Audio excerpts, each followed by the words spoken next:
Welcome, today in front of me CHUWI HiPad X, and I'll show you how to turn on always on display feature on this device.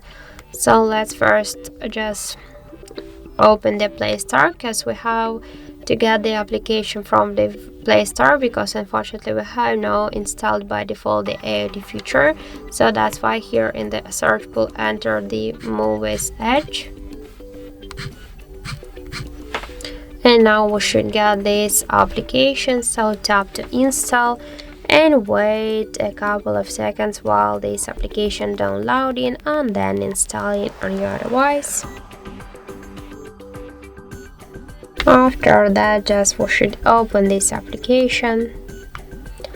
Now just here click draw over apps, and from the next screen select the Muviz Edge app and click once on the switcher, then just go back to the application, and here in AODs just select one from the available temps, for example this one, then just tap here to apply, and when we'll lock the device we can see that the always on display feature successfully activated. So that's it, thank you for watching, and if you find this video helpful, don't forget to leave a like, comment and to subscribe our channel.